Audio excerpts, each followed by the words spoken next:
What's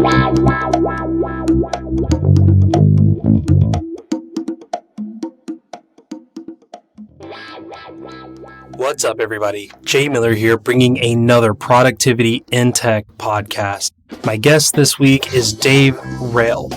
Dave is the host of the Developer on Fire podcast, a show that's been going on for a very long time. In fact, it has over 430 episodes at this point. But I'm really excited about this conversation because Dave is someone, in spite of the long tenure that he's had in podcasting, I just started getting to know recently. And I've been working with Dave, trying to learn a little bit more about him, his podcast, and the guests that he has.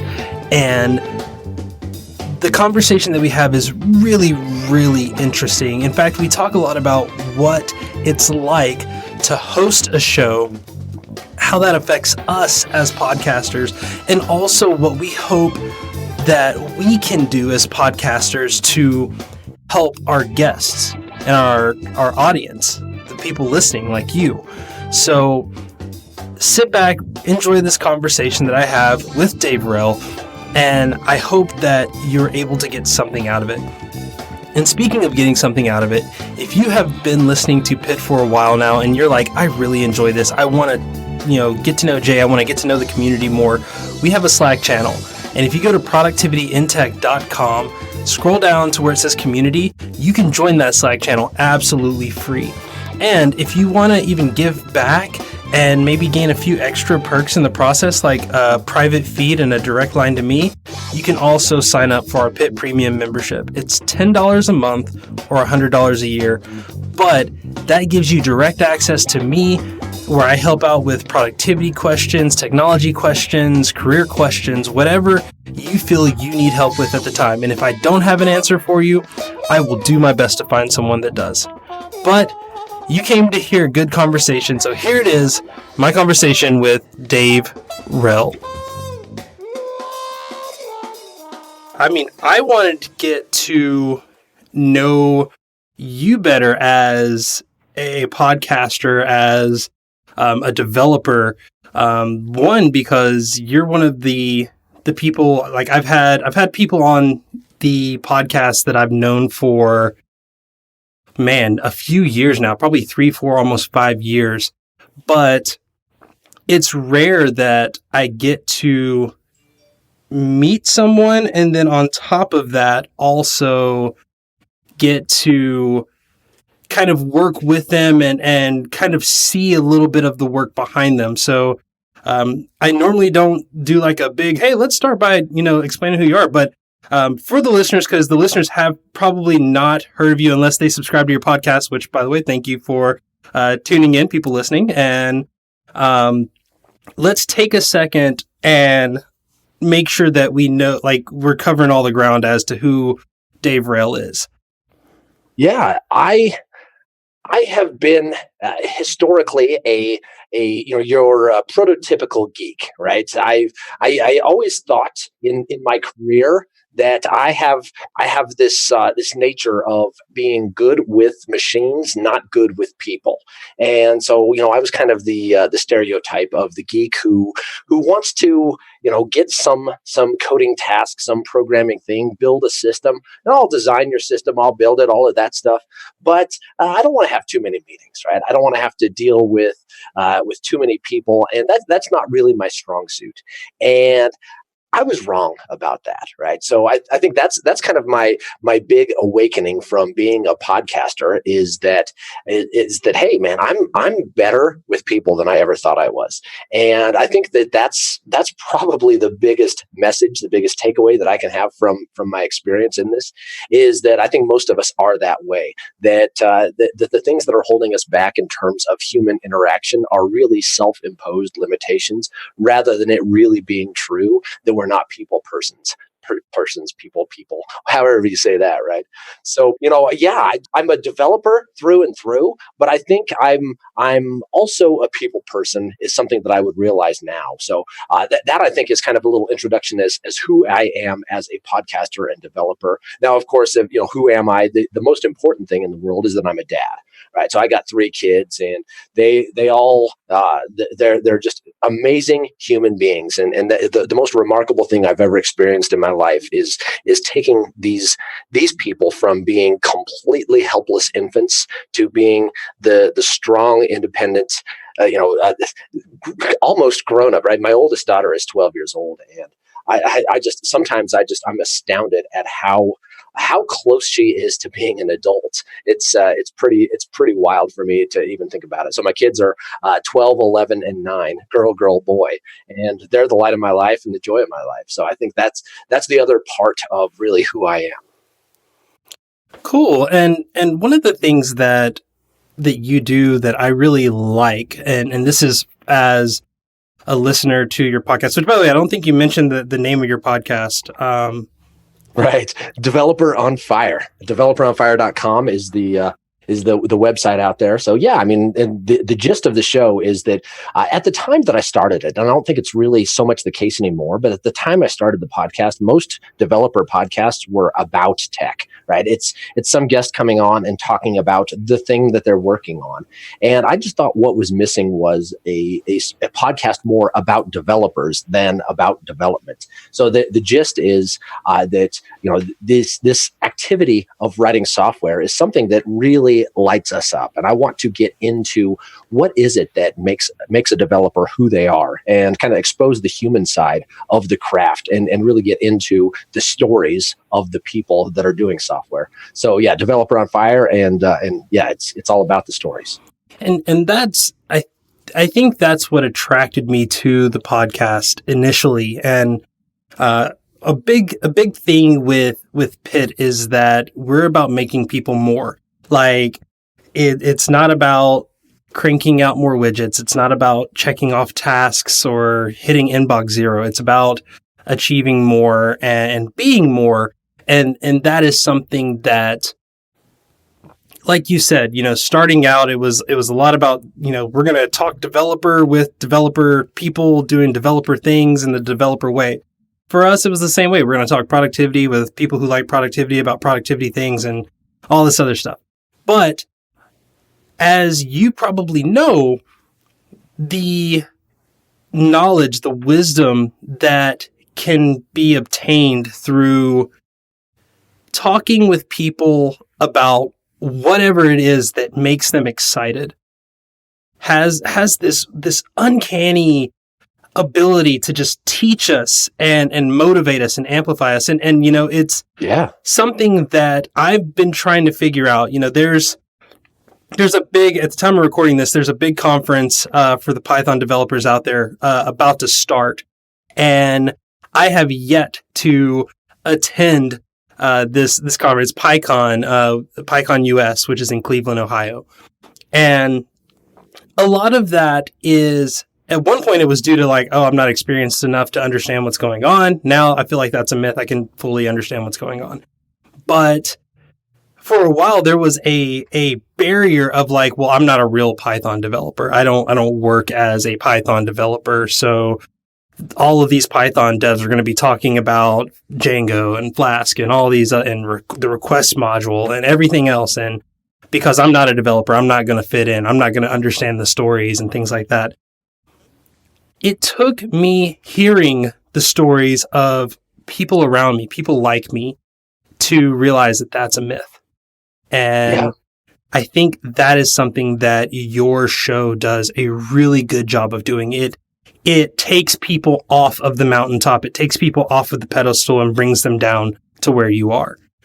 Yeah, I think that totally makes sense. And I'm glad to hear you say that, because I think that really is one of the things that I would like for the show to accomplish, is say that, yes, we are all humans doing this thing, and you might think that Uncle Bob Martin is up on the yogi up on the hill who knows everything, and to hear him talking on my show about the time that he got fired because he was not professional and didn't do the things, and I think that's I always ask for a failure story on the show, as you know, Jay, and I think that's where so many times those biggest lessons that we learn, the things that we take away, are from those down times, the times that where everything fell apart, and you don't forget that.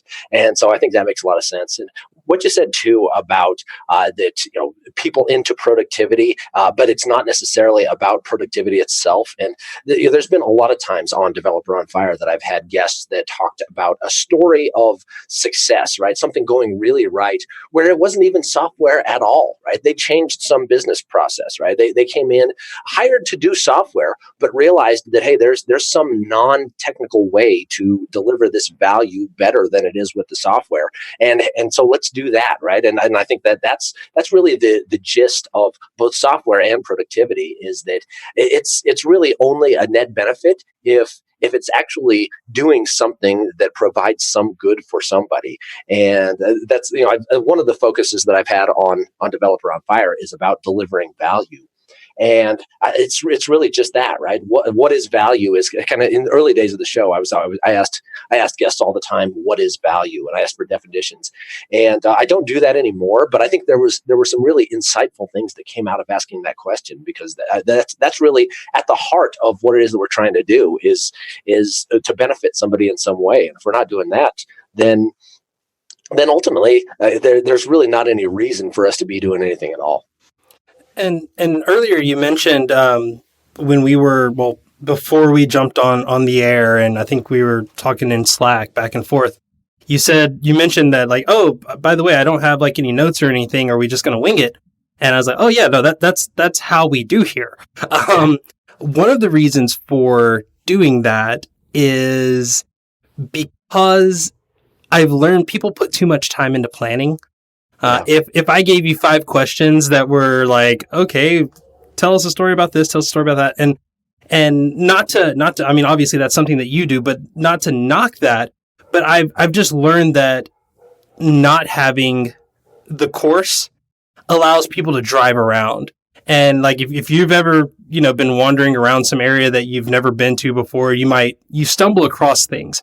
And when you do that, even in life, like, even when you're having a conversation with someone, I never know where a conversation is going to lead. I never know what questions I'm going to ask. But by the end of it, I think there's only been one time where I was like, I got nothing out of this. Like, out of the 100+ episodes that we've put out, like, only maybe once. And I'm thinking of one specifically. And the only reason I'm thinking of that one is because it was designed to be that way. It was designed to be we're going to talk about the product. And I even put on my best NPR voice and got really close to the mic and was like, oh, welcome to Productivity in Tech. And it was so different that at the end of it, I was like, I never want to do that again. And I think since then, we've just never had questions. Well, early in the days of Developer on Fire, I had this list of, here are the standard questions, and I would ask all of the guests most of those standard questions. And during the evolution of the show, it's gotten to a point where there are 3 questions that I ask every guest, and the rest of it just kind of drives and sees where it goes, and that kind of thing. So I think that there is an element of some scripted kind of, here's the outline that I do, but with latitude to kind of move. So I think that I think you're right about that.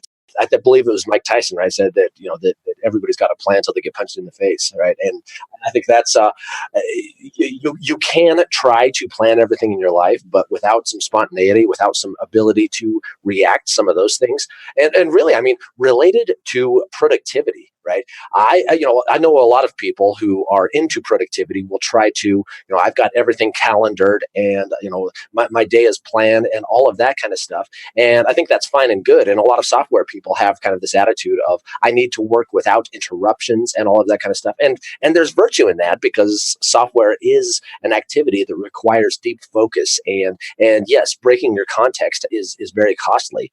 But if somebody needs something from you and you're not able to respond to that, if you're not able to go with the flow and do that, I mean, there's got to be a balance, right? I mean, you do need to have uninterrupted time, but at the same time, if you really want to deliver value, if you really want to serve an organization or a client or customers, whatever it is, right, you've got to be able to respond to the real needs that change all the time of real human beings. And as a podcaster, I mean, we have checklists. Like, it's not to say that everything we do is absolutely by the seat of our pants. I mean, Sure. as a developer, like, I write tests. I want to make sure things work. I have a Git process. So like when I'm writing code, like, okay, I need to make sure I have I commit this code and make sure I push it. I need to make sure that I send things to Heroku. And there are steps, scripts, whatever that navigate that process. But I think that there's often a disconnect in people believing that like you're either 100% put everything in a calendar and OmniFocus in whatever you're using, or you're not. And I think that is that's a myth that I'm trying to like dispel now, because there's something to say about like what is it, like wabi sabi, like, just kind of having like go with the flow, but yet also know the steps in which you're doing things. Like, I think I like to think of the Karate Kid, with that of like, everything that he was doing was a process, but it wasn't like Mr. Miyagi was saying, I'm going to teach you this, but you're going to know about it. So like the lessons that we learn are often in ways that we didn't plan for. Sure. Yeah. Yeah. That's the ultimate example there of trusting the process, right? You don't know where this is going, but you ultimately get somewhere, and there's frustration along the way. And, it's not really until you let some of that energy out that you realize that, hey, I am actually producing something and some of these kinds of things.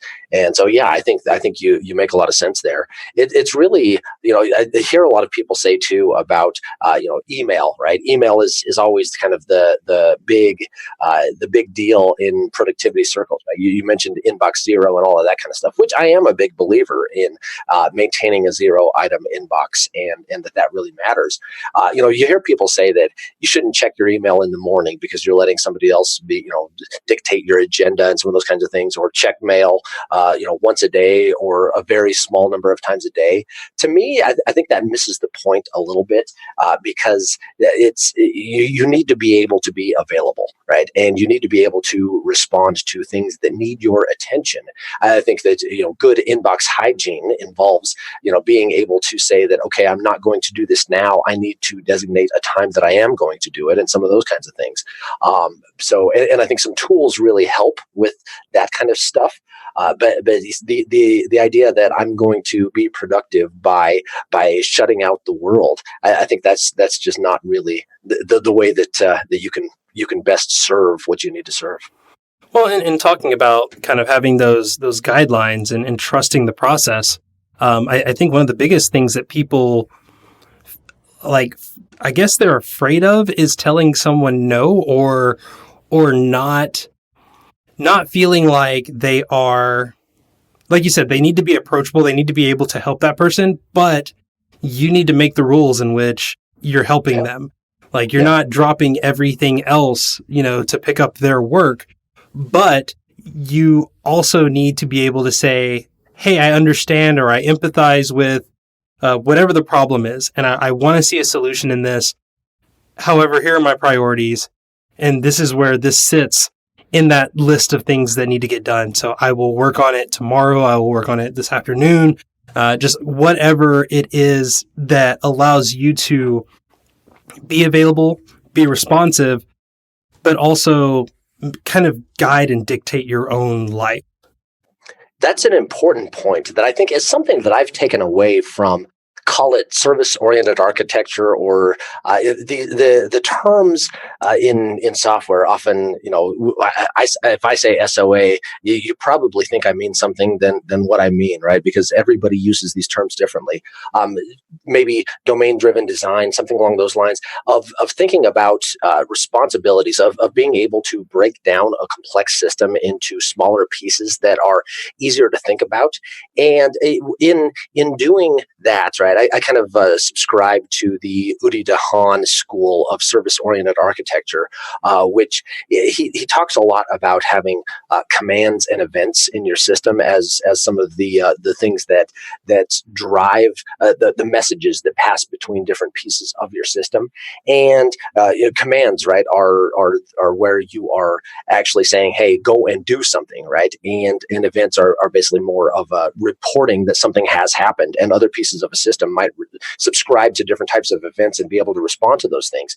And when I think about how to apply commands and events in a system, I get to thinking about, well, who has the authority to command something? Right. And to me, to use the domain driven design term, right, within a bounded context is the only place that I think commands are appropriate. And I think about that in what we were talking there about autonomy of different pieces of a system. And within a certain bounded context is the place where commands can be issued and that they will be responded to by actually executing on that command, as opposed to when you cross boundaries, right, then you don't really have the authority to issue a command somewhere else, which I think is a really good analogy to human autonomy, right? There's no person in the world that can tell me you must do this, right? Tell me what to do, except for my wife, of course, right? Except for myself, right? I mean, I'm the one who is able to command myself, and I mean, of course, there are people who have, they give me some currency in exchange for being able to tell me that they want to do something or something like that. But it's not necessarily a command. It's really an offer of, will you do this for this money, right?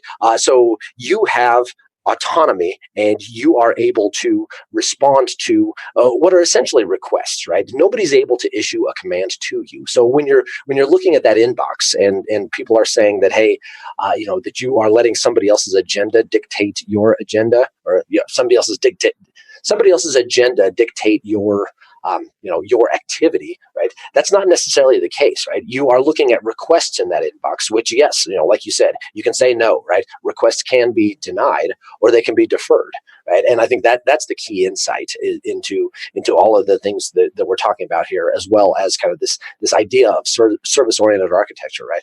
A request is not a command, and you can reject it. Well, I think, and this analogy should apply no matter what computer system you use, but like that user account control policy, where when you're letting someone, you have to give them permission to allow them to dictate what's going on in your life. Like you can tell your boss no, and sometimes there may be consequences to that. Just like where if some program says, "Hey, I need access to your registry," and it's like, you're like, "No, you don't get that," and it's like, "Well, then the program doesn't run. Sorry." Or if you don't agree to terms, then you can't create an account. But there's something to say about filtering out those things, those people, those processes that, while they may provide some immediate benefit, what they can also do is clutter up your mindset, your process, your lifestyle. And one of the questions that I have, I'm always interested about this with podcasters, is you talk to a lot of people. You do a lot of interviews, and you've done a lot of interviews. And with that, you're always hearing people's ideas. Right now, I'm selling you an idea. How do you work to filter out the wheat from the chaff in those interviews and the people that you talk with? Because I know not every developer is going to give you sound wisdom. I mean, if you ever go to Stack Overflow, that is very clear. But how do you determine what you want to add to your life and to your processes versus what do you want to kind of filter out? Well, that's an interesting and deep question. I might push back a little bit in the idea that that there are developers that don't really have the wisdom to share. I think really everybody has a story to tell, and there's something to take away from people's stories. Now, I have said that I reserve the right to record an episode and decide that it's not worth publishing. And I've thought about it a couple times. I've thought maybe I shouldn't publish this. but I haven't done it yet. I actually did. There was one recording that I didn't publish it, but that wasn't because I decided it wasn't worth it. It was because the guest asked me not to. But I have yet to record and say no, this isn't worthy of going out. Although I have considered it. But so I think that everybody really does have some wisdom, something to share. I firmly believe, kind of getting philosophical, that there is goodness in everyone, and I don't think that there's really anybody who is lacking in something that you can take away. So I don't think that you're saying that, but yes, the Stack Overflow example, yes, there are a lot of answers. Really, that's what makes Stack Overflow beautiful, is that voting system really just puts things right to the top right away. I'd say, as far as guests on my podcast, I've gotten, early on in the show, I was cold emailing people and who I knew were going to be excellent guests, people who I had followed and who I had learned a lot from. Hey, will you be on my show? Will you try this thing? Now it's more that guests of the show recommend other guests, and listeners send in requests and say, hey, here's somebody I want to hear from. And typically, if somebody says, hey, I want to hear this person, I go ahead and do it. I have said no to a few, but for the most part, it's I think people are worth listening to. And I've yet to come across somebody that I walked away from the interview saying, that this was just not good. This was not. There are times that I finished the interview and thought, I'm going to have to listen back to this and think about it. But it always has seemed to turn out that it's better when I listen to it than I thought when I was actually recording it. So I don't know if that really answers the question of how to get the wheat from the chaff. I think there is a bit of, call it. I don't know if I'm necessarily naturally talented at getting people to tell stories in a way that's interesting. Although I have been told that I have that talent, and actually I received a really, really nice email from a very prominent functional programming expert that said just that, right? That when the guests are good, that I bring out the best in them. So maybe there's an element of that there's something good, and I don't know really how I learned that. It seems like it just kind of has come naturally that getting stories out of folks has worked for me. No, I think you are. And the worst part about that was, as you mentioned, a functional programmer, I immediately came up with a joke, which was kind of bad, because it was like, wait a minute, you had a functional programmer tell you something about your podcast that they were able to get out of. I didn't think people like that were very object oriented. But so there's some nerd humor to lighten it up. Yeah. But I think you definitely answered the question. I think something that, we've kind of been touching on with this is that we both interact with developers across the board, whether you're the senior developer, you're, employee number 4 at, Apple or whatever, or you are the person who is doing like free code camp for the first time and going through your first 100 days of code. We interact with those people, and there is something to get out of each and every individual. So that being said, I do want to ask some questions about some of your previous guests on the podcast. So what has been a lesson that you learned from one of your guests that you never would have even imagined learning before? One of the statements that I keep going back to, that I say all the time, I wrote a blog post about it on the Simple Programmer site, and I can get you a link if you want that, was that when Aslak Helisoy was on the show in the early days, I think it was in the 20s of episode numbers, and I'm over 420 now, so something like that. When Aslak was on, he's the creator of Cucumber. He said it was a very simple statement, and he said that it was kind of a shower epiphany as he was getting ready to get on the show with me, and he just test your understanding was the very simple statement that he put forward, and he kind of likened it to talking to a child, right? That when you tell a kid about something, when you try to tell your son or daughter that explain something to them, you ask them to repeat it back to you in a way that they can understand, and that way you can tell if they actually understood the thing.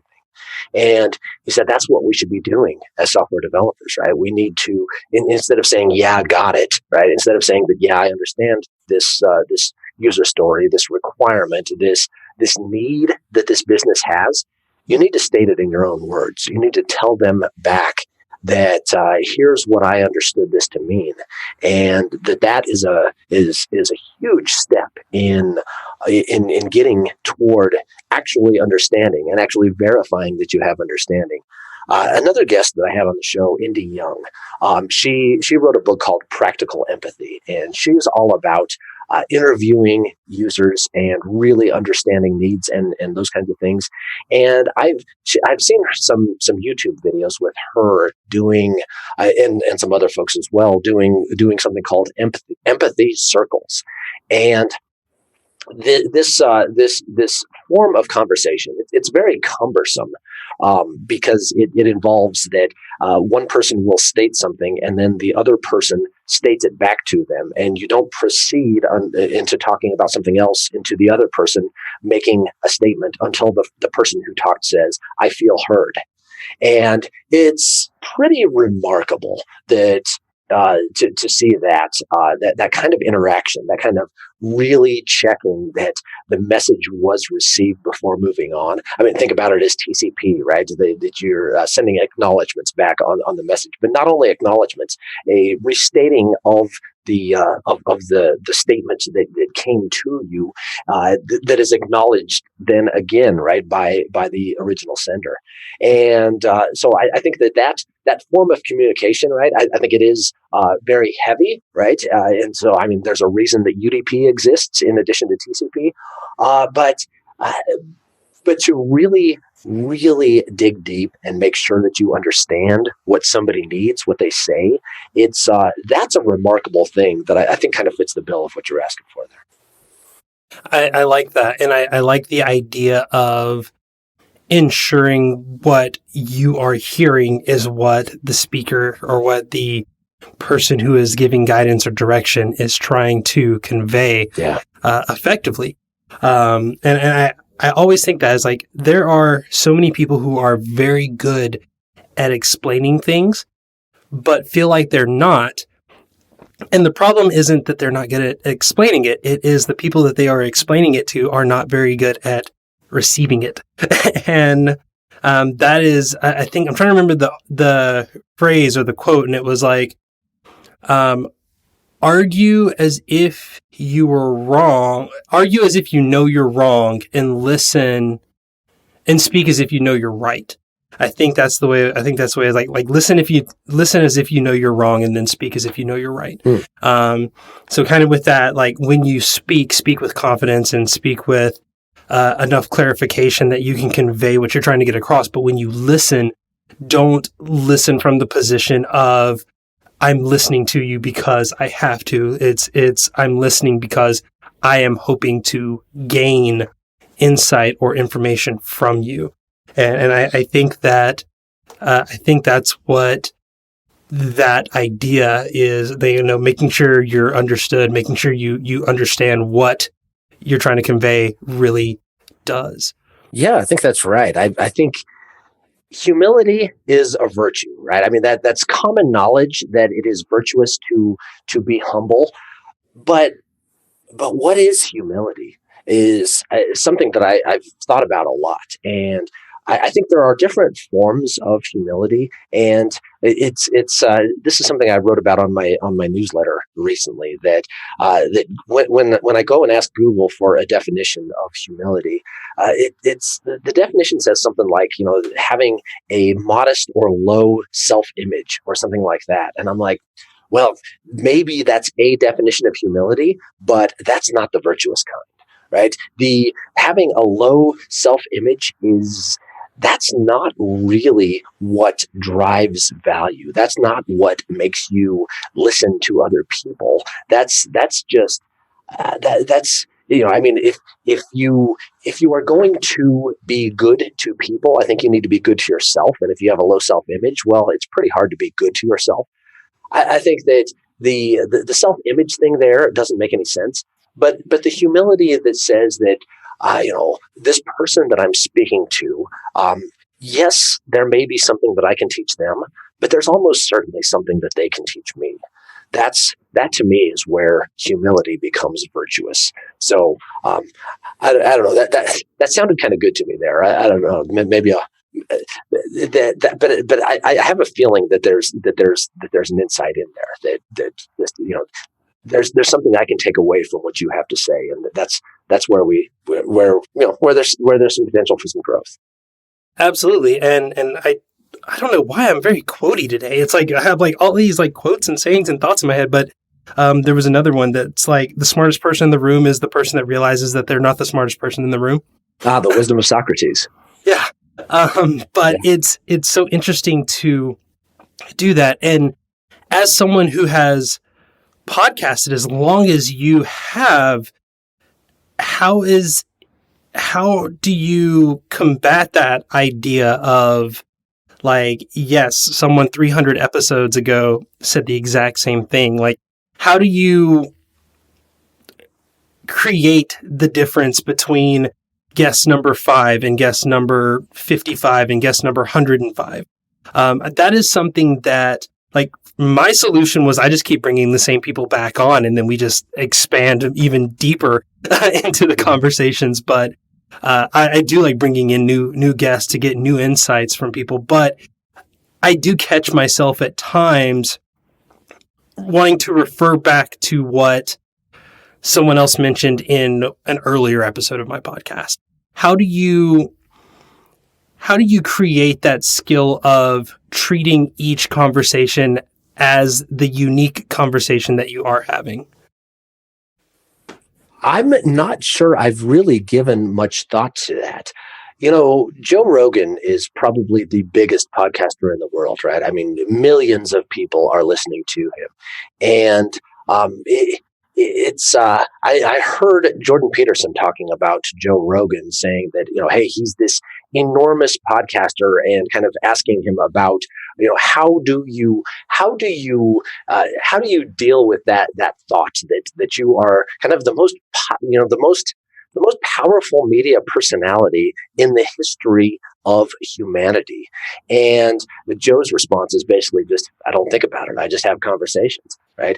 And I think that there is a simplicity. There's just a pure joy of human interaction that just shines through in that response, right? That is. It's just as simple as that, right? Every being in the moment in every human interaction, and I do that too, right? I mean, as I'm talking to somebody for a podcast interview, the thought pops into my mind that, oh yes, that connects to what Aslak Helisoy said 3 years ago. That does happen, and I do make those connections, and I do point them out on the show. But I don't think that necessarily takes me out of the moment, and that here's this interaction. I think that making those connections it helps to me to connect. Whether it's taking a lesson that I learned from coaching my kids' soccer team and applying that to interacting with a software team, right? That same kind of idea of that, what I heard from one guest, and maybe expanding that point with another guest, I think is a piece of just being in the moment and drawing on the what I have on disk, right? Pulling some of that information out of disk and putting it into memory and processing on that for to come up with an answer to the question that's been asked of my function. I love that. And before we wrap this up and go into the after show, I want to go back to something that you mentioned with the second guest that you really gained a lot from, with the idea of the empathy circle. One thing that I did with a good friend of mine, April Wenzel, another very, very awesome developer / entrepreneur. She runs compassion programming or compassionate programming, I should say. One of the things that they did with us was a round robin programming session. And we had to break up into teams of 3. And in that, one person could touch the keyboard. One person could tell the person touching the keyboard what to type. And the other person could only ask questions. And the questions were never allowed to be about what was written. It could only be about what needs to be written. And because of that, what would happen is it would kind of complete this circle that we've been talking around, this entire conversation. You would have someone who has to think ahead, but also has to know how to convey what they are trying to get across in a way that another person can understand. And that person has to be able to process the information as well as direct or lead another person who has to completely resort on their listening skills to make sure that they are effectively typing the instructions that they've been given. And you do that in 5-minute intervals, and then you rotate, and then the person who, and that's the hardest part, because the person who's asking the questions, when they get their hands on the keyboard, they want to go and put in all that code that they've thought about, but it's like, no, I don't get to do that. I now have to listen to what the other person who's been listening to me talk, I have to listen to what their suggestions are and operate off of that. And the exercise was very challenging. One of the hardest reasons was we had someone who was learning how to program, and it was literally their first week writing code ever.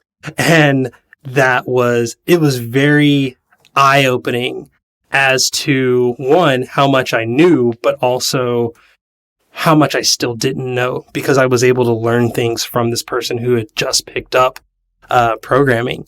And the other side of that was I realized that there are other, like you said, there are other voices in the room. There are other voices on the microphone as we're talking now.